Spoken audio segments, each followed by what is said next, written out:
Our story begins when mankind was on the brink of extinction. Along with the evil god Vidrak, who suddenly appeared in the sky, countless monsters wreaked havoc upon the land. The monsters spread across the land to kill every human, but then something appeared that made the monsters explode, and Vidrak growled in anger. The last hope of mankind arrived. They were the strongest mages of mankind, standing against the evil god. The monsters rushed to attack the mages, and our protagonist, who was at the front, ordered his comrades to prepare their magic spells. He then ordered them to fire at the monsters, which they did. He called out to the evil god and shouted to him that his end was there. He then activated his compound chanting, combining all 6 magic attributes to fire simultaneously. He attacked Vidrak with his elemental burst skill. The other mages shouted to others to support our protagonist, Setsuna, which they did, launching their attack on Vidrak too. The man smiled, thinking that it was working, and they all waited for the smoke to disappear. However, Vidrak came out of the smoke completely unharmed and didn't move an inch. The mages couldn't believe it. The man gathered his magic power in his hand, shouting that they needed to hit Vidrak harder. The other mages threw another attack at Vidrak, but he shouted to them to wait because they needed to observe. He saw his comrades' magic power heading directly toward Vidrak, but then the attacks disappeared before they could hit. Shocked to see that their magic was dispelled, Vidrak teasingly asked them if this was the best they could do, calling them squirming insects who rot in his garden and describing them as foolish and miserable creatures. The lady was horrified when they realized that their magic was not working against Vidrak. The man shouted at him to give them his orders. He cursed in panic, thinking that there must still be something they could do, but suddenly, the man behind was attacked and killed instantly. They then noticed that they were surrounded by a swarm of different monsters. The lady with cane stutteringly told him that she was running out of mana. Suddenly, the man and the lady were grabbed by the monsters while begging him to save them. Another lady, who was trying to fight, was eaten by a monster frog, leaving him stunned in horror. He then attacked the monsters with all his magic power, shouting at them to stop, but then Vidrak appeared behind him and attacked him. A moment later, all of his companions were dead, and he was severely injured. He tried his best to sit down and was stunned in horror when he saw their place burned down, all the humans dead, and the monsters enjoying their feast on humans. He clenched his fist, asking if this was mankind's defeat. Vidrak replied that it was a futile struggle, making him think that it was not yet their defeat. He cast a spell and launched his fist at Vidrak, punching him, but Vidrak managed to block his punch with his arms. Still, Vidrak screamed in pain and was injured by his attack. Shocked that his attack worked, he wondered how such low-level magic could leave some damage on Vidrak. He then understood that he could defeat the evil god with just that. But he noticed he only realized this in his current condition. Vidrak lifted his hand to attack him and told him that this was as far as he would go. But then the pendant on his necklace moved and released a bright light. He knew that it was what he had received from the headmaster and remembered asking the headmaster if the necklace was the necklace of rebirth, to which the headmaster replied yes and explained that the necklace of rebirth holds the power of the spirit of time, allowing him to redo his past regrets only once. He told the headmaster that he had never had one regret before and asked him if he thought it would be a waste on him. The headmaster laughed at his words and told him that he expected it from the top graduate of his magic academy, but he seriously told him that he was sure he would need it in the future. He grabbed his pendant, thinking about his regret, and shouted that his regret was that he didn't choose to pick that magic at that time. He then shouted to Vidrak that he would definitely win against him this time, and then he was back at the school. He opened his eyes, and a man behind him hit his back, telling him not to space out too much because it was his turn next. He looked back and saw that it was Leo. He remembered that Leo was supposed to go missing before the evil god appeared. He then looked around, wondering if that building was the Magic Academy, and realized that he had really gone back 10 years. He then swore that he would not let their defeat happen again and that he would ensure victory against the evil god. Leo then tells him that he had been saying it was his turn and reminds him that they are at a ceremony of blessings, prompting him to apologize and walk to the stage. He heads directly to the man. One of the students whisperingly asks if he is the greatest genius in the history of the academy, and a lady replies that she heard Setsuna has the magic affinity for every magic path. The man opened the magic book, and he covered his face when the pages flew out of the book, knowing that there were different paths in magic. To activate magic, a different technique is required, which is why they have to choose a magic path, making learning different magic from different paths difficult. It was akin to not being able to believe in two gods at the same time. The man then calls his name and orders him to choose the magic path he desires. He then pointed to one of the symbols, asking him if he was sure that his choice would be it. He knew that it was a long-range magic symbol and normally, it was the right choice because elements are made from mana and then aimed at their enemy. With the low risk of being attacked with long-range attacks are normally enough to defeat their enemy. He remembers becoming the strongest mage in the world with long-range magic, but it was useless against the evil god. He then turned away from the long-range symbols and walked to the symbol on the side. He then stopped at the sharp symbol, making the man shocked and the students whisper in disbelief. Leo asked him what he was doing when he said that morning he would pick long-range magic, yet he picked close combat magic above everything else and asked him if he was aware that it was considered the worst of the worst. The man explained to him that the close combat magic path mainly focuses on body enhancement, and he can only attack the enemy that is close to him. Also, that magic path is already abandoned, and it was basically the same as going into a battle filled with bows and arrows with only a stone axe. The man then asked him if he was just going to throw away his future, but he didn't reply because he already knew about it and it was pretty much hopeless as a mage with that magic path. But against the evil god Vidrak, it was the only choice to defeat him. To achieve it, he had to do it. The man and the students stared at him in horror, and the headmaster seriously looked at him, but he still reached for the close combat symbol and chose it. The symbol was marked on the back of his hand while he thought that he would choose it and beat the crap out of the evil god. When he saw that the symbol was successfully marked on the back of his hand, he confidently smiled, but the students were horrified, witnessing him choose the close combat path. The man closed the magic book, and Cyrus Arclight, the head of the long-range magic department, shakingly told him that he had intended to entrust him with all his knowledge if he had chosen long-range magic. Cyrus then shouted at him that he would have become the strongest mage and that glory was promised even to him, his mentor. But he just turned around, knowing that glory would be meaningless in 10 years. He knows that in 10 years, humanity will face defeat, and in 5 years, the evil god will appear. He gets off the stage, looking at his symbol, aware that he has knowledge from the first time but hardly any practical experience with close combat magic. He also wonders how he will develop that magic before the evil god's appearance, unaware that Cyrus was fuming with anger. A moment later, the announcer tells the second-year students who have completed the rite of acquisition to proceed to their respective field classrooms. He looked around, wondering where the classroom for close combat magic was and noticed that Leo wasn't there. He then asks a man if he could show him the way to the close combat room. But the man is just shocked to see him and rushes away with a lady, making excuses not to talk to him.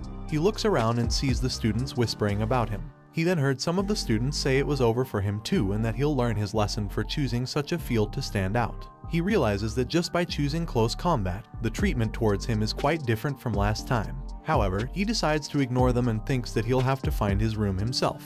He then remembered that there should be a map of the entire campus in the courtyard, so he headed to the courtyard. But while he was walking, he heard someone shouting fireball. Shocked and wondering if there was a fight in a place like this, he then saw a lady being pushed and shouting at the men to give it back because it was a precious brooch her mother had bought for her. One of the men raised the brooch, asking her if it was a magical tool for storing mana. Another man then said it was too fine a high-class item for commoners like her, but they'd make good use of it. Setsuna knew that the one being bullied was from the close combat department, and the 3 aggressors were from the long-range department. The man released his fire, suggesting to the lady that she should take the brooch back by force if she wanted it, using her weakest close combat magic, and threw fireballs at her. She tried her best to dodge the fireballs, and Setsuna noticed that she used the basics of close combat magic, a physical boost that enhances physical abilities. However, he also knew that even if she managed to avoid some magic, the reach was too different. She then conjured something with her power, shouting at the bullies that the brooch was something her mother had saved money for years to buy for her, and she'd never hand it over to the likes of them. She formed a blade, and he recognized it as close combat magic, the Mana Blade.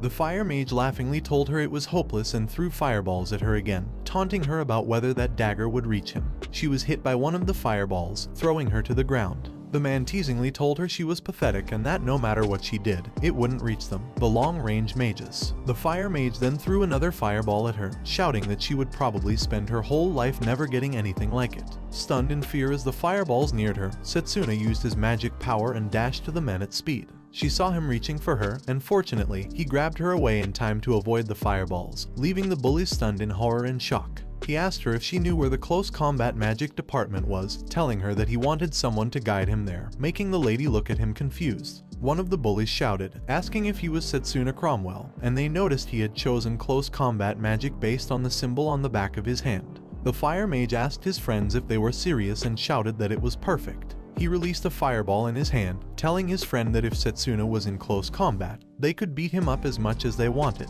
Setsuna walked towards them, telling them that close combat magic is indeed weak, but it depends on how they use it.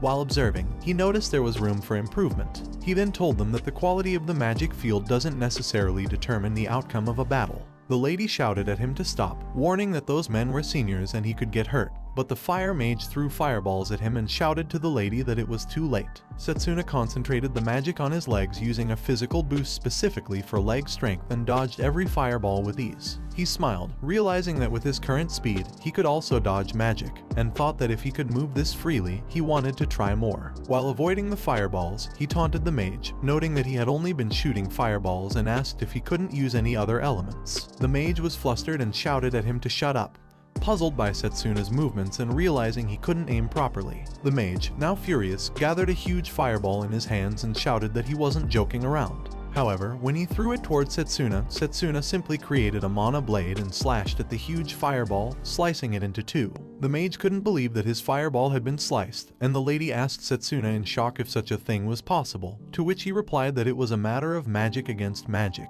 so the one with higher magic proficiency wins. Setsuna knew that the reason he, who didn't possess particularly high magical power, became the strongest in the world was due to precise control of magical power. He looked at his mana blade, thinking it seemed more useful than he initially thought, and if he combined its power with speed, it would be even more effective. The mage, now enraged, shouted that in that case, he'd use an extra large one. However, the mage's friends warned that it was dangerous and that if they went too far, the instructors would intervene. But the mage shouted at his friends to shut up and began to cast a spell. As the mage looked up while casting, he saw Setsuna running closer at high speed, causing him to panic but continue casting. However, Setsuna appeared in front of him faster than his incantation could be completed. Setsuna activated his mana fist and punched the mage in the stomach.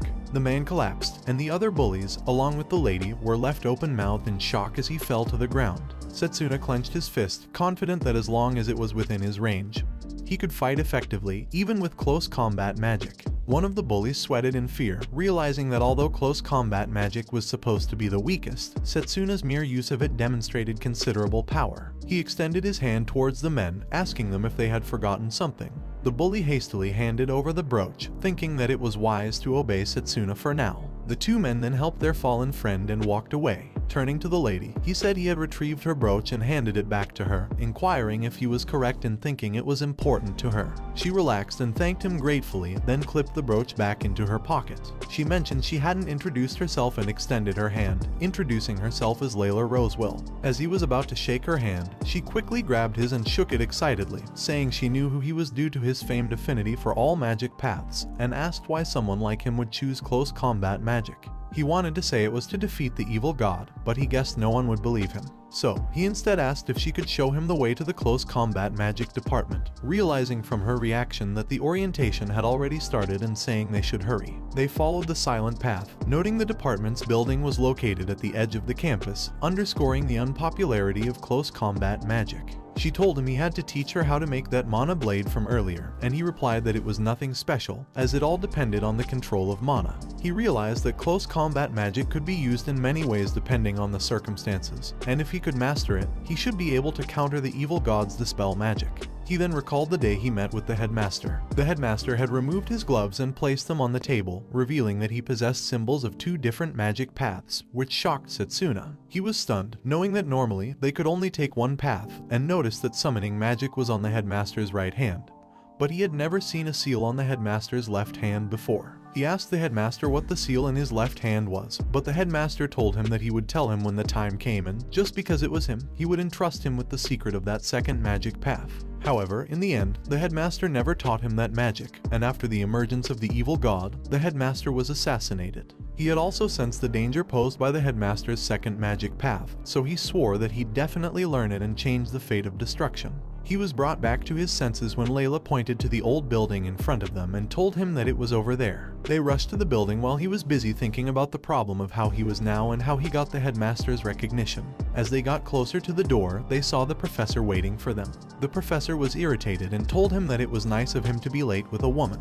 Layla tried to tell the professor that there was a reason for it, but the professor shouted at her that he didn't care about her excuses. The professor then told him that no matter how good his achievements were in that place, he was worthless, and now that he was in the department of close combat magic, he was already trash. He grabbed the professor's hand away from him while telling him that he had been rude the whole time and asked the professor if he was correct in assuming he was the professor of that department and if he had any pride in the close combat magic that he was teaching. The professor was furious upon hearing his words and shouted, asking him how he dared to act like that against his professor. But he calmly replied to the professor that there are still undiscovered possibilities in close combat magic, and that is what he believes. The professor fumed with anger and thought that it looked like he needed to break the high nose of Setsuna. The professor then turned around and told him that if he was going to say that much, he should show him instead, while pointing to the students busy trying to break stones. One of the students raised his mana blade and hit the stone in front of him with all his might, but the student cursed when he saw that he couldn't even make a crack.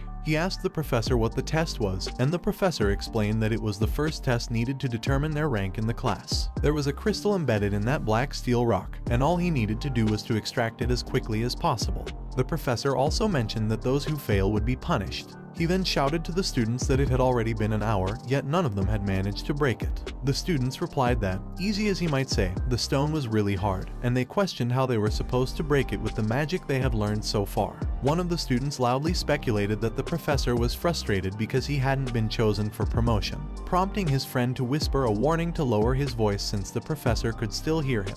The professor, noticing a free rock on the side, challenged him to demonstrate the possibilities of close combat magic, but he would only have 10 minutes. Layla protested to the professor that breaking the black steel rock in just 10 minutes was impossible, questioning if he hadn't noticed that this rock was larger than the others. The professor, however, simply showed a timer and informed him that while they were arguing, he now had only 9 minutes left. He gently pushed Layla backward and touched the stone, examining it for a moment. The professor teasingly asked him why he was speechless, suggesting that if he bowed down and apologized, he might be given additional time. He responded with a firm no, asserting that 10 seconds was more than enough. This statement irritated the professor, who asked him to repeat what he said. Layla shouted worriedly that he was being reckless. The professor, thinking them foolish, noted that the black steel rock was not only large but also had a high density, and even he could only break it after 30 minutes. The professor then mockingly shouted that he wouldn't have a second chance, and since he said 10 seconds, he should do it in 10 seconds. He calmly agreed and assured the professor that he would show him, while creating his mana blade.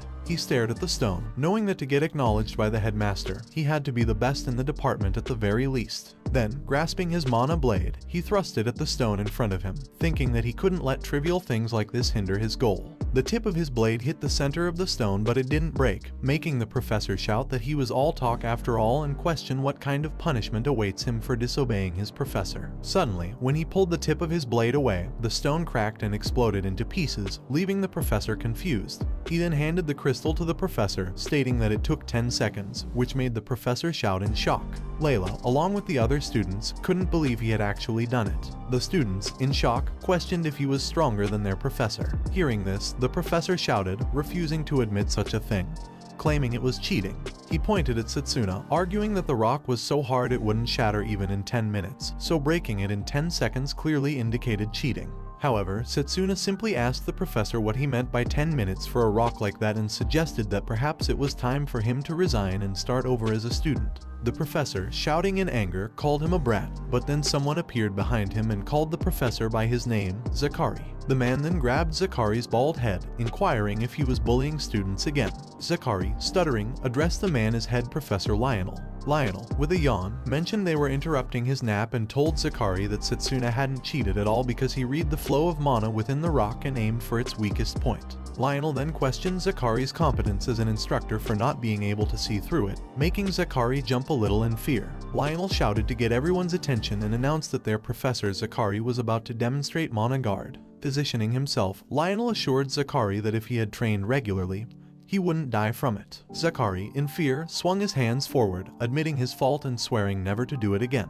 Nonetheless, Lionel still punched Zakari, who fortunately managed to cover himself with his arm and slammed into the building door. Setsuna, realizing the power needed to break through the Mana Guard was extraordinary, wondered who Lionel was, knowing he was no ordinary figure. Lionel then walked closer, proudly tapping Setsuna's back, complimenting him for not being bad at all, especially for being in the lower-leveled close combat department, and encouraged him to do his best. Lionel then turned to leave, but Setsuna told him that just because he was a close combatant didn't mean he would lose to other departments. He vowed to use the strength of close combat to his advantage and become the top of his grade. Lionel smiled upon hearing Setsuna's declaration, commending his spirit and offering to teach him magic if he ever expressed the interest. As Lionel walked away, he couldn't help but marvel at the thought that someone else shared his unconventional beliefs. He mused that they had already chosen a representative for the exchange match, but now an unexpected dark horse had emerged. Later, inside the building, Lionel formally introduced himself to the students and welcomed them to the close combat department. He reluctantly announced that it was time to select a representative for the upcoming exchange match, a prestigious event where the 8 magic departments would compete for honor and prestige through a tournament format. Setsuna, having won the exchange match as the representative of the long-range combat department in his past life, knew he couldn't afford to miss out on this opportunity again. While contemplating, Setsuna noticed fragments of the black steel rock on the ground. Lionel informed him that he wasn't the only one who had passed the test.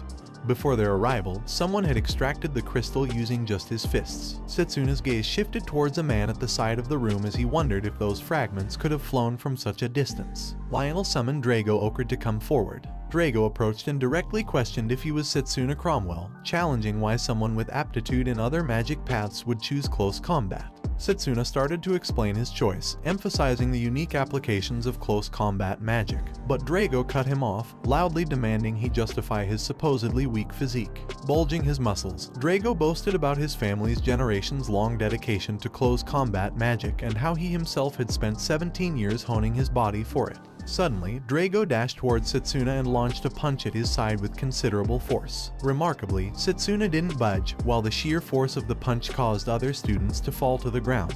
Drago challenged him to a fight, refusing to let the representative position fall to a mere pretender who treated close combat as a joke. Setsuna recalled hearing Drago's name during the representative match before his regression. Drago was the only notable figure from the lowly regarded close combat department. Agreeing to the challenge, Setsuna told Drago to bring it on. However, Lionel intervened, pleased that they had reached an understanding, and announced that the match would take place in a week. As Drago walked away, he warned Setsuna not to think about escaping during that week and declared that as a close combat mage, he should be prepared to fight to the death. The others speculated about who would win, but one lady doubted Setsuna's chances against Drago, given his lack of physical training. Layla, concerned, asked Setsuna if he genuinely believed he could win, to which he surprisingly answered no, leaving her shocked. Setsuna knew that he couldn't outmatch Drago's trained physique in his current state, but he was not without a strategy. Layla followed him, curious about his next move.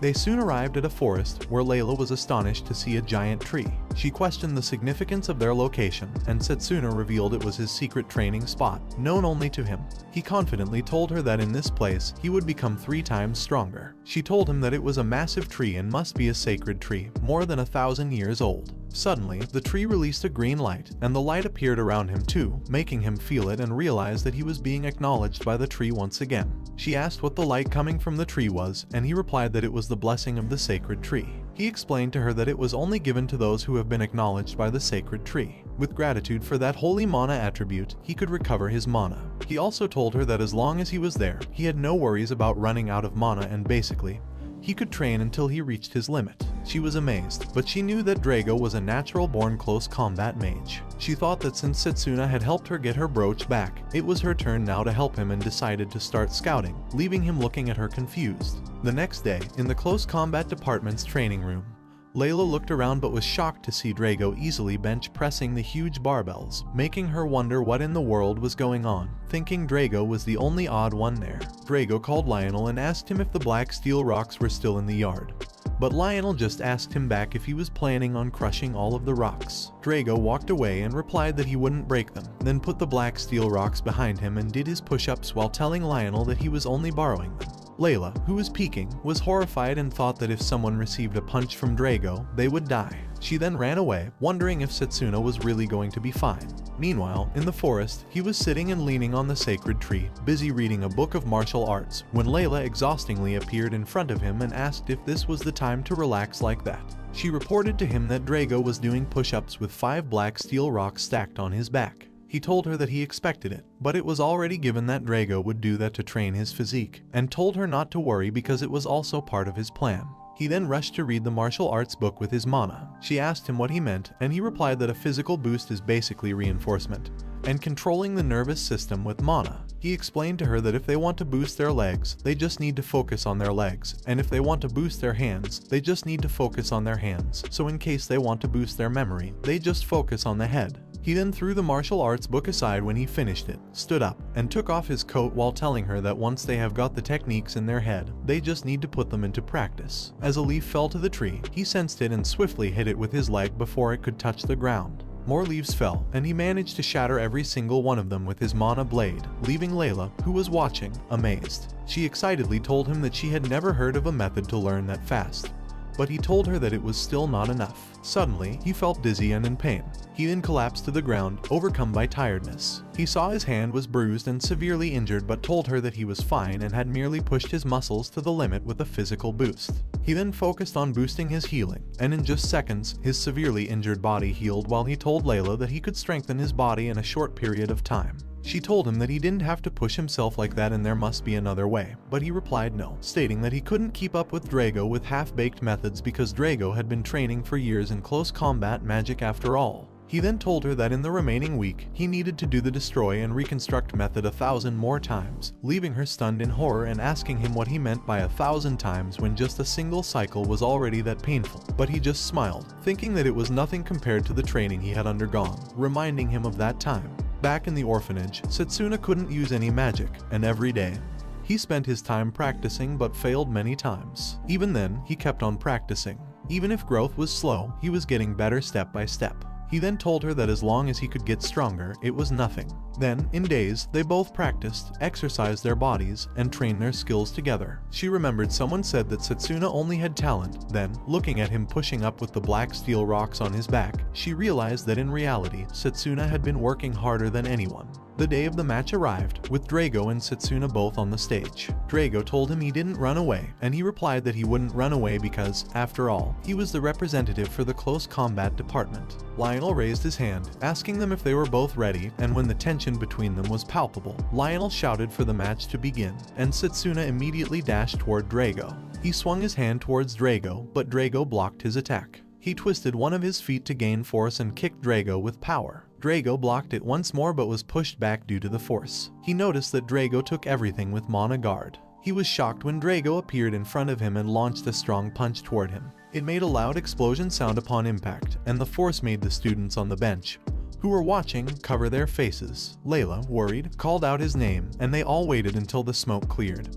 But they were surprised to see that he had blocked Drago's punch. The students shouted that they were going overboard and questioned if they were really just getting promoted. He told Drago that he now understands that if he took a direct hit, it'd be the end. Drago then tried to punch him again, but he avoided it. Drago continuously launched punches at him, and he continuously dodged or blocked them. Drago, shouting, asked him what was wrong and why he was only defending.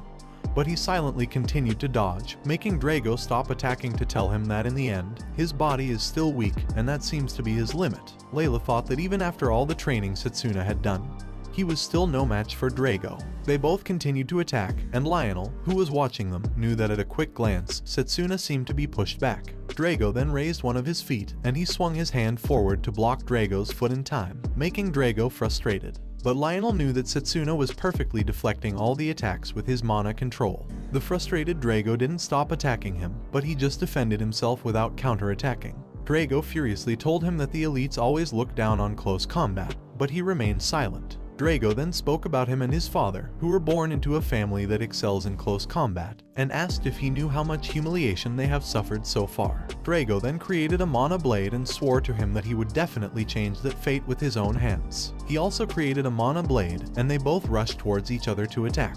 Their blades collided every time, and Drago tried to slash him, but he continuously dodged and avoided his attacks without fighting back. Drago positioned his feet and jumped above him when he just got down. He immediately looked up and leapt away to avoid Drago's attack, which caused the stage to shatter. Drago charged towards him, but he stood his ground, waiting for Drago to attack. He then blocked Drago's blade with his own, holding tightly to prevent Drago from forcing him down. He remembered overhearing students whispering that it was over for him too, and he'd learn his lesson for choosing such a magic path just to stand out. He told Drago that he could understand his words to some extent, but as he knew, he forcefully retracted his blade, causing Drago's blade to lift in the air. Then, positioning his feet forward, he leaped towards Drago to attack, questioning if they weren't both aiming higher than this. Drago, stunned by his question, found his armor shattered and his mana blade exploding. But then he simply smiled at the words and laughed as he attempted to punch him, which he avoided. Smiling, he ran to Drago's side and around him, then used his physical boost acceleration skill to attack Drago from behind with his mana blade. But Drago managed to block the attacks. While Drago defended himself against the continuous assault, Layla believed that it was working, and Lionel recognized that although Drago's offense and defense were outstanding, Setsuna's mana control and physical prowess were extraordinary, leaving him wondering who would win. Realizing Drago's defense was solid, he needed to create an opening. He jumped back a bit to create distance between them, and Drago did the same. Drago then created another mana blade and swung it towards his head, but fortunately, he tilted his head back just in time to avoid it. Drago swung his blade backward to gain force and then attack him with it. He managed to block it with his blade but was still slightly pushed back by the force. He noticed Drago was using all his mana for that attack, so he immediately leaped backward, avoiding being shattered along with the ground. He noticed he was about to fall off the stage, and Drago, thinking he had finally cornered him, believed he couldn't use his renowned footwork from there. Drago then flexed his muscles and roared confidently, showcasing his steel-like muscles, leaving Layla and the students wondering at the spectacle. Drago dashed towards him with his muscles tensed and launched a punch. But he calmly waited for Drago, and when Drago's punch hit, it merely pierced through him as if he were water. Drago couldn't believe it was just an afterimage. He then appeared above Drago, explaining that if he kept using his mana at the place where he was standing, he would leave an afterimage briefly, surprising Drago. He appeared behind Drago, ready to swing his blade at him. But Drago turned around with his fist ready to counterattack. He told Drago it was the end, and slashed Drago with a swift slash before Drago could hit him. Layla and the other students were shocked to witness the attack, and Lionel noticed it was aimed for a counter-attack, capitalizing on the fierce assault. Lionel then shouted that the match was over and declared Setsuna Cromwell the winner. Layla cheered, but the other students were in shock. Drago moved his hand, trying his best to stand up. The students couldn't believe that after taking Setsuna's hit, Drago could even stand again. Drago thought this couldn't be happening and knew the final blow from the mana blade was adjusted to not be fatal. Suddenly, Setsuna extended his hand to Drago, but Drago just asked him what he was fighting for. Setsuna silently looked at Drago for a moment and replied that he was fighting to never lose to anyone and to prevent anything from being taken away from him, swearing to become stronger than anyone else. Drago was surprised by his answer and admitted that he understood Setsuna was strong. Drago then accepted his hand while acknowledging he had been completely defeated by Setsuna, who truly lived up to his reputation. Setsuna then looked at Drago, considering that Drago's power might greatly assist in the battle against the evil god. Lionel approached them, commenting that Drago was quite the sore loser for facing Setsuna in close combat. Lionel raised his hand and announced that Setsuna had been chosen as the representative of the close combat department. A few days later, Lionel told Setsuna that it was time for the representative to meet face to face for the exchange match, adding that it might sound strange coming from him, but Setsuna should behave himself, to which Setsuna agreed. Entering the room and walking further, he saw female and male student participants gathered. Then, one of the men inquired if a representative from the close combat department was also participating. The man then expressed his impression that Setsuna was coming out willingly to expose his shame. But soon he noticed the emblem on the man's hand, guessing he must be the representative of the enchantment magic department. The man mockingly called him Mr. Lowly Grunt's department's representative to ask if he wasn't aware. He then stepped on Setsuna's foot, telling him that he was his opponent for the first round. The man teasingly asked him if it wasn't true that, in the past 100 years, there hadn't been a single instance of the close combat department winning. He suggested that they, a worthless bunch, should just stay in the corner of the school building and keep doing muscle training until they died. However, the man shouted in pain because Setsuna had stepped back on his foot. Setsuna then remarked that it seemed like they had a unique way of greeting each other in the enchantment magic department, inquiring if it was something of that sort. Setsuna stepped harder on the man's foot, making the man call him a bastard in pain. However, Setsuna calmly told the man that it was irrelevant whether they hadn't won in 100 years. This year, the close combat department would win. The man pulled his foot away and shouted at Setsuna to stop talking nonsense. Suddenly, someone walked into the room and suggested that while it was fine to be passionate, perhaps they should wait until the match to determine who comes out on top. The students stood up, and Setsuna remembered that what was happening there was just like before his regression, as he looked at the headmaster in front of them. They then gathered in front of the headmaster. A pink-haired lady energetically greeted the headmaster, promising to do her best to showcase her capabilities during the inter-school exchange match. Setsuna recognized the lady as Carol from the summoning department and noted that Carol's friendliness hadn't changed a bit. He remembered Carol as the formidable opponent with whom he had engaged in a fierce battle during the exchange match before his regression, emerging victorious back then. However, he knew he still needed to be cautious this time around. The headmaster congratulated them on earning the right to represent their departments, expressing his delight that 8 great talents had come together. He also mentioned that they probably already knew from their departments that the inter-school exchange match would be conducted in a one-on-one tournament format, with opponents determined randomly. The headmaster announced the lineup for the first match of the inter-school exchange. Close Combat Magic, which specializes in hand-to-hand combat, versus Enchantment Magic, known for bestowing mana upon objects and life. The second match would feature Healing Magic, creators of miracles who support their allies, against Long-Range Magic, which aims to defeat enemies without allowing them to approach. The third match would pit Formation Magic, which implies various powers within magic arrays, against Summoning Magic, masters of commanding mythical beasts from other worlds. Finally, the fourth match would showcase the uncategorizable Special Magic against Alchemy Magic, capable of permanently altering substances. He further explained that the inter-school exchange match serves as a practical lesson in understanding the different magical departments. The match was scheduled to be held in 10 days, giving participants the choice to learn new magic or focus on resting until then. The headmaster expressed his anticipation to see all of their fighting spirit, to which they all excitedly agreed. After his announcement, the headmaster walked away, and they all bowed in respect, and he understood that this was the only opportunity to directly contact the headmaster. A moment later, as the headmaster was walking through the corridor, he was called upon by a student. Turning around, he recognized the student as the representative of the Close Combat Department. He introduced himself and made a request. He asked if the headmaster could teach him about his magic if he wins. The headmaster, curious, clarified if he specialized in close combat and mentioned that his summoning magic might not be of much use to him. However, he clarified that he was interested in another of the headmaster's magics, leaving the headmaster shocked and seriously inquiring how he knew about it. Sensing the headmaster's strong mana, he was then confronted with an angry question about his knowledge of such a thing. Surprised by the overwhelming mana, he knows the headmaster is clearly wary of him. Yet, he also understands that this second magic is their hope against the evil god. There's no way he can back down. He tells the headmaster that although he cannot reveal the reason, the victory of close combat after 100 years should overturn the world's common sense. He asks the headmaster if he shouldn't hope for that much. The headmaster doesn't respond, but he continues to stare at the headmaster without backing down. The headmaster then asks him if he is scheming something but agrees with him, stating that on the day he wins the championship, he'll teach him about the second magic. He thanks the headmaster, who warns him that it's by no means an easy path. He replies that even if it's hard, he will definitely show him his victory in the competition.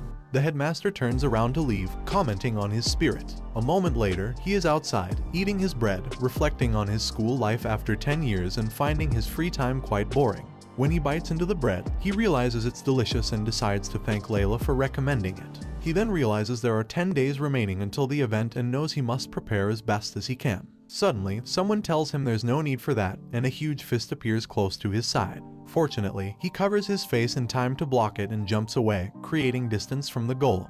The enchantment man at the side admits he was aiming for a blind spot attack. He questions the enchantment man's behavior, wondering if he infused life into rocks with an enchantment to create a golem. The enchantment man, angered, replies it's a continuation of their last encounter and there's no need to wait for the exchange match. He then uses his magic to gather stones and create more golems behind him, asking how he dared to embarrass him like that. Calmly, he tells the enchantment man that it was the consequence of his own actions. Suddenly, students emerge from the building behind them, and the enchantment man realizes that it would be troublesome if what looked like bullying a close combatant got reported. He then withdraws the life from the golems and walks away, warning him to be more prepared for their match. He acknowledges the enchantment man's considerable skill, as he can provide mana to such a significant amount of matter and control it simultaneously. However, he tells the enchantment man that he shouldn't leave after causing someone to drop their bread. The next day, in the close combat building, Lionel announces that the day's topic is preparation for the exchange match. They will analyze the recent battle between Drago and Setsuna. Lionel asks them both if they understand their shortcomings, to which they both reply affirmatively.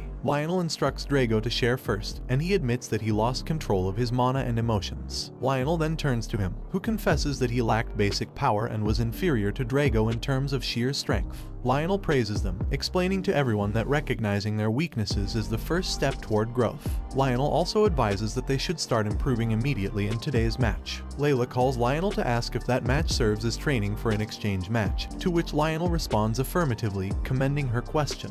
He explains that their opponent for the first match is Noel from the Enchantment Magic Department. According to Setsuna, Noel uses multiple golems for both offense and defense. However, since golems possess physical bodies, their basic fighting style is akin to that of close combat magic.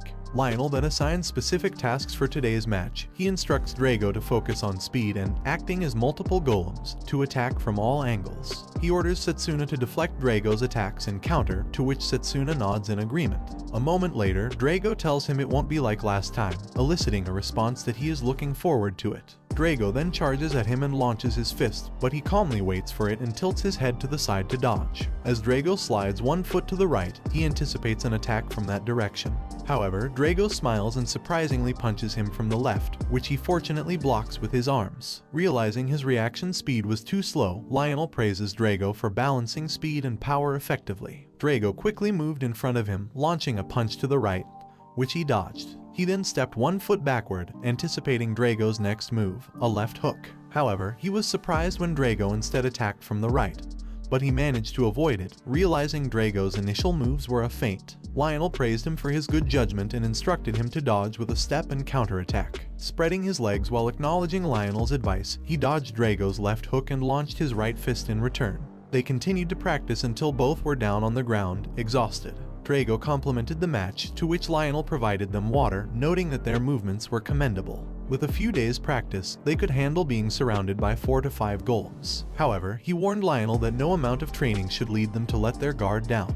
Lionel, smiling, observed his ability to absorb instructions effortlessly, and considered Drago knowledgeable in close combat basics, but Setsuna's sense was indeed exceptional. Days later, the day of the exchange match arrived. The host announced the commencement of the 781st Elmridge Magic Academy exchange match, questioning which of the representatives from the 8 magic departments would claim the title of the strongest. The man then inquired which side the audience was betting on, noting the low popularity and bets on Setsuna from the close combat department. However, the Fireball man from before expressed his hope for Setsuna to win, having placed bets on him.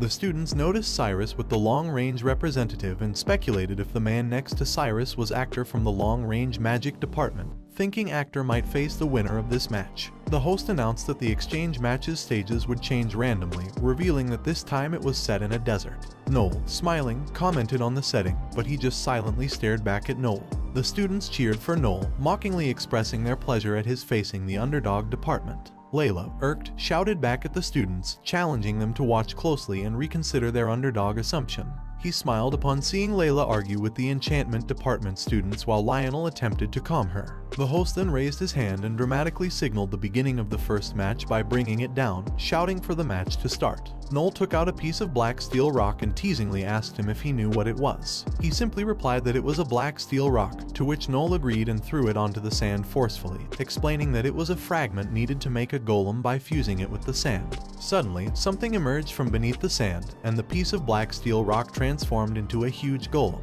Noel informed him that even a blade couldn't leave a scratch on that black steel golem. Then, Noel showed several more black steel rocks in his bag and tossed them all onto the sand, where they too formed into golems. Noel proudly declared that his chances of winning were 1 in 10,000. Layla, worried, inquired about the number of golems, and Noel explained that those golems could be infinitely created from the sands, implying he wouldn't be able to get close to him. A man on the bench arrogantly stated that the result was decided before the fight even started, and others shouted that it would be better for him to surrender. Noel, confidently, told him to speak now if he had anything to say. He responded in a low voice, puzzling Noel, who asked what he said.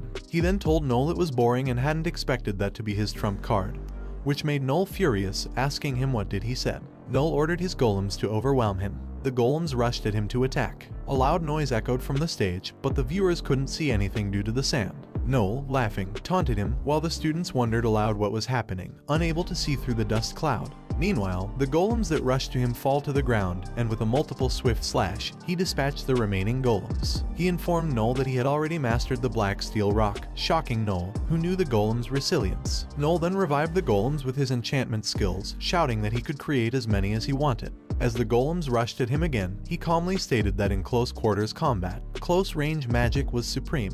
Regardless of the number of golems Noel could produce, with their simple moves, they stood no chance against him. He then leapt towards the advancing golems and sliced them into pieces with his mana blade at an astonishing speed. Finally, he launched the tip of his mana blade at the last golem, stabbing its head and causing it to explode into fragments. Noel scrambled to grab more black steel rocks from his bag, but was caught off guard when he found himself face to face with Setsuna, who launched a fist at him while declaring the match unfair for him.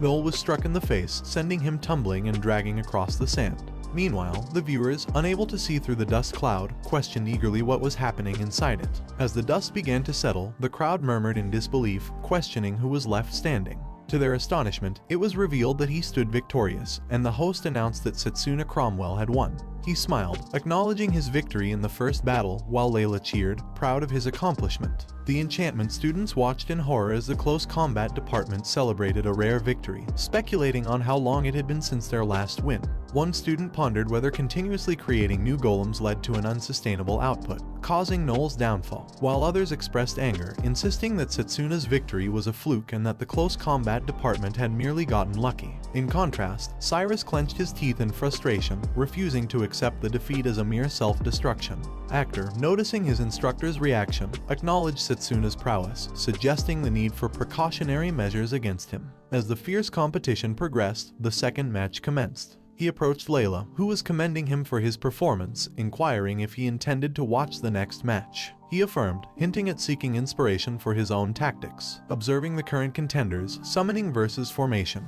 he listened as the host updated the audience on the summoning department's representative, Carol, gaining the upper hand, while the formation magic representative struggled to close the distance for an effective attack. Despite the formation department's representative being at a disadvantage, their attempts to overcome Carol's summoning tactics caught his eye, making him wonder if he could incorporate similar close-quarters combat strategies into his own arsenal. Layla tells him that movements from other magic paths are really cool, but she wants to get stronger at close combat magic. He asks her why she chose close combat magic when there were other paths, and she replies that she was once saved by a close combat mage a long time ago. She was playing with her little brother in the forest when they were attacked by a grizzly. At the time, she thought it was hopeless, but a close combat mage rushed in to help them. After that, it became her dream because she wants to help people around her and get stronger, too. She then shyly tells him that it was really childish to become a close combat mage because of it, but he replied that it wasn't childish at all. He tells her that as long as she has set a goal in her heart, she'll surely become stronger, making her shyly laugh in response. Leo then saw him and greeted him. He knew that Leo Elmcrest was the second strongest in the long-range department, after him. Leo tells him that he saw the first match and, even with close combat magic, he was really strong. He asks if the girl next to him is perhaps his. Leo then raises his pinky finger, making him ask Leo what he meant by the pinky finger, but then Layla shyly and loudly tells Leo that he was wrong because she was just Setsuna's friend. She then walks away while telling them that she'll leave them alone for a while, making him confused and ask what was wrong all of a sudden. He then tells Leo that he didn't expect that he wouldn't be the representative for the long-range department, and that if it were him, he should be able to defeat Actor. Leo tells him that it might sound like an excuse, but he should be careful of Actor's dirty moves because he was fooled by Actor and lost the representative spot to him. He replied that he understood and figured out that Actor is the type that will do anything just to win, and he knows that he can't let his guard down. Meanwhile, in some mansion, someone enters one of the rooms and Actor opens a chest with something inside.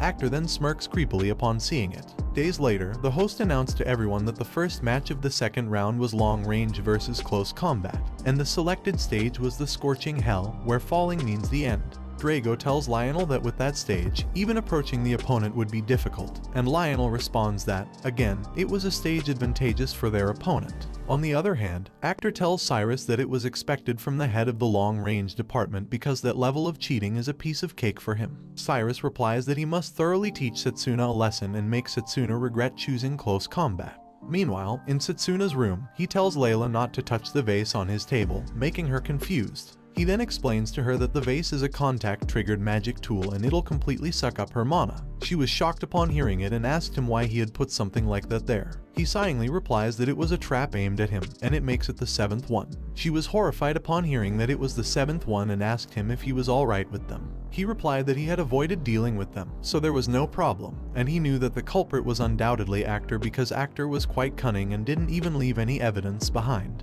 Suddenly, someone knocked on the door and the children happily gave them a bouquet of flowers. Layla called the girl in front, Ara, to ask her what the matter was, and the boy who was pointed to the side replied that a person over there asked him to give those to them. He looked in the direction the boy was pointing but didn't see someone. Layla asks the children if that person is Setsuna's fan when that person could have given the flowers himself.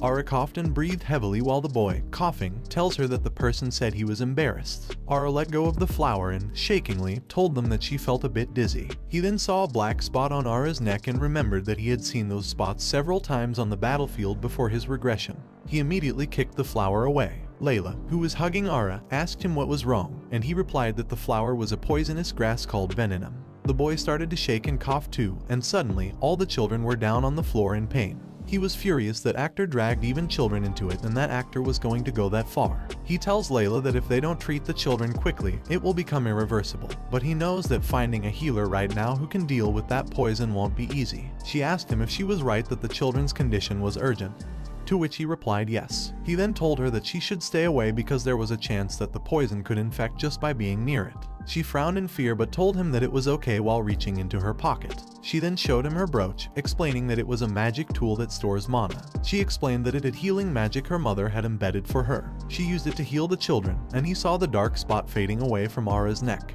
She tells him that, though her mother gave it to her as a present for emergency purposes, surely this situation qualified. He tells her that he is grateful to her. He then grabs the flower and runs away at speed, shouting to her to leave the poisonous grass to him.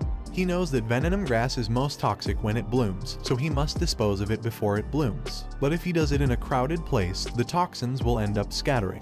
He then runs out of the academy at speed, still holding the venomous flowers that are slowly blooming, and gets infected by it. He arrives in the forest where the sacred tree is, knowing that if he hopes to dispose of it, it is the perfect place. The venomous flower then blooms, and he throws it into the air. He creates a mana blade and furiously slashes the venomous flowers. They spread everywhere, but with the help of the sacred tree, the toxin doesn't scatter, and the venomous flower disappears before it lands on the ground. Meanwhile, in the arena, the audience is whispering, and one of the men asks his friend if the close combat representative is still not there, to which his friend replies that maybe Setsuna ran away. The host announces to everyone that as the designated time has arrived, player Setsuna would forfeit, and player Actor would be declared the victor. But before the host could finish the announcement, he shouts to the host to wait, making Lionel and Drago surprised, but Actor is the most shocked one when he sees him arrive while catching his breath. He then furiously shouts that he won't forfeit and shouts at Actor to fight him, but Actor just laughs at him and asks if he will fight with that messed up condition of his. They both walk to the stage, and Actor smirked, telling him that it looked like he had accepted the congratulatory gift for the first round from him.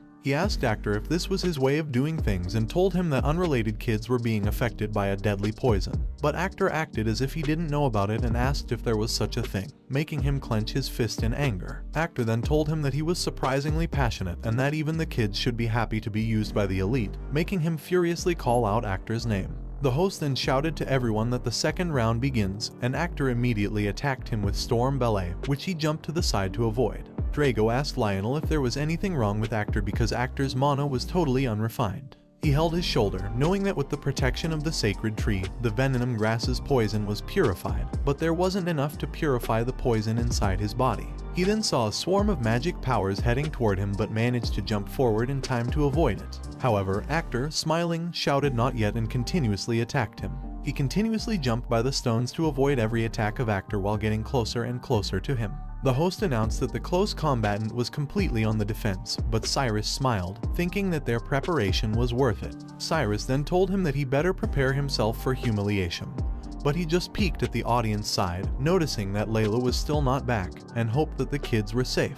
Actor cast another spell while teasingly asking him if there was something he was worrying about, but he just caught his breath and kept silent. A student teasingly said that the close combat representative was just running away, and another man replied that he guessed they had no way of dealing with long-range opponents. Actor then launched more magic attacks while teasingly suggesting to him to consider withdrawing, but he just covered his body, deciding to defend with the mana guard. However, when Actor's magic power tip hit his mana guard, it shattered, and he was hopelessly hit by it. His blood dripped on the ground, and he was severely injured and poisoned. Actor laughed at him and shouted to him that he was really falling apart now, but he just glared at Actor and asked him why he wasn't finishing him off, making Actor confused. He told Actor that the best move would be to prevent close combat and then to overwhelm him with consecutive attacks, yet all he has been doing is provoking. He then asked Actor what he was planning. Actor tells him that he never expected to be lectured on long-range tactics. However, he acknowledges his good observation and admits that he was definitely not to be underestimated.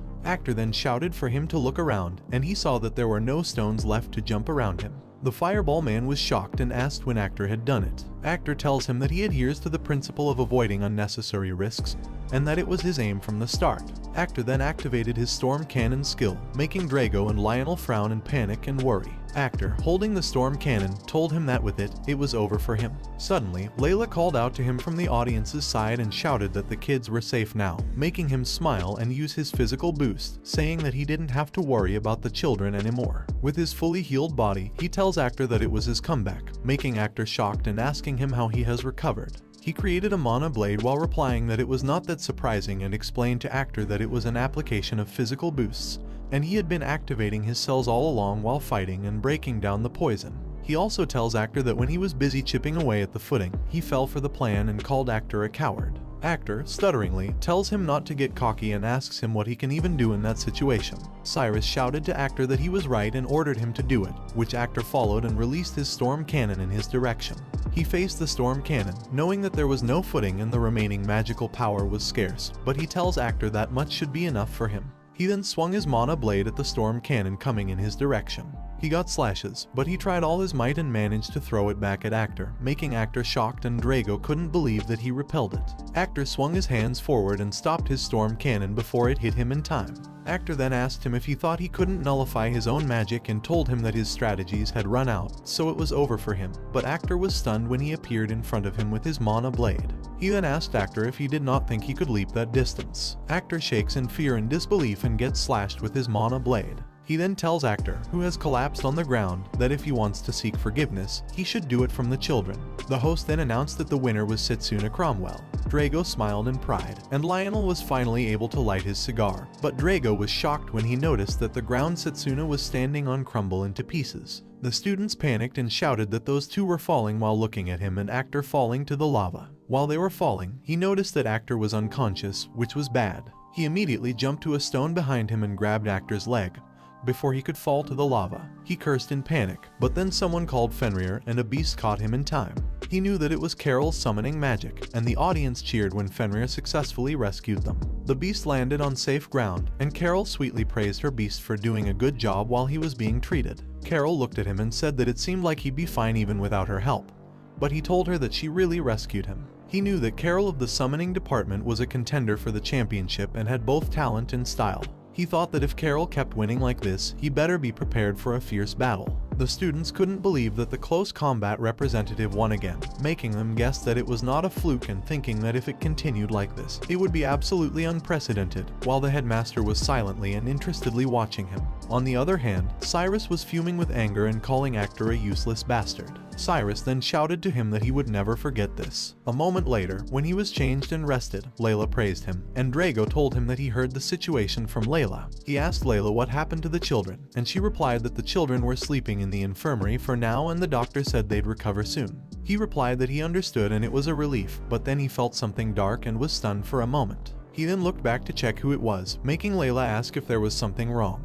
And he replied no, but he wondered what that was just now because he felt that it was cold and it was ominous magic filled with killing intent. He also wondered what exactly was lurking in that tournament. Days later, he was in the forest, thinking that the final match was in a week and that a mysterious presence, a new power, was necessary to oppose it. He then heard someone approaching while he was busy thinking that the power he seeks was possessed by Lionel, who was asking him what was up and why he called him out there. He replied that he wanted to ask for his guidance again, calling Lionel Professor, but asked if he should call him Fist of Comet, making Lionel shocked. Lionel then said that it was quite a nostalgic name and asked where he heard it, making him realize that it was really Lionel. He remembered that Fist of Comet was a nickname he had heard in the Magic Corps before his regression, and Lionel was a close combat mage rumored to defeat even ferocious dragons with a single blow, and had left the army by the time he joined, so they couldn't fight together. He had been thinking about it since they had been in contact. He then bowed to Lionel and begged him to teach him his magic. Lionel told him it had been a long time since he was called the Fist of Comet, and he replied that it was irrelevant because among all the close combatants he had encountered, Lionel was the strongest. Lionel asked him why he sought power to such an extent when he was already strong enough, but he replied that it was not enough and he didn't want to lose to anyone, even if the opponent was a god. Lionel stared at him in silence for a moment, but then smiled and laughingly told him that he was indeed interesting. Lionel then stretched his arm, agreeing to teach him and explaining that normally, it was not a technique he'd teach to a student whose body is still growing. Lionel then gathered his mana in his fist, and he noticed an immense amount of mana gathering on Lionel's fist. The ground around them cracked as Lionel gathered mana and explained that this magic was the origin of why he was called the Fist of Comet. It consumes too much mana, so he can't use it multiple times, but one shot is enough and he should watch closely. He then covered his face when Lionel released his fist, which released a strong power. With the half cigar in Lionel's mouth, he shattered a large expanse of ground without his fist even hitting it. He smiled in surprise to see such a strong power, and Lionel explained to him that the technique requires the constant gathering of mana and was not suitable for one-on-one battles like in a tournament. Lionel then asked him if it was still okay with him, to which he replied yes and told Lionel that he was counting on him. Lionel then agreed and told him to follow him because they would start training right away. Meanwhile, in Carol's mansion, a man congratulated her for making it to the finals, and she sweetly thanked the man. The man told her that her opponent was in close combat and asked her how confident she was. She replied that victory or defeat depends on luck, but she'd do her best to have a good match. She then asked the man if he would like another cup of tea, which the man agreed to and thanked her for. When she stood up holding the tray of tea, the man grabbed something from his pocket and took out a paper with an emblem. The man then pointed it behind her, making her feel pain as the emblem on the paper marked her nape. She then collapsed with the tray she was holding as the man stood up, saying that if she won, then so be it, and if the situation changed, then so would their plans. Well guys, that's the end of the video. If you like this video, comment part 2 in the comment section. Also subscribe to the channel, hit the bell and like the video. Thank you for watching and see you next time again.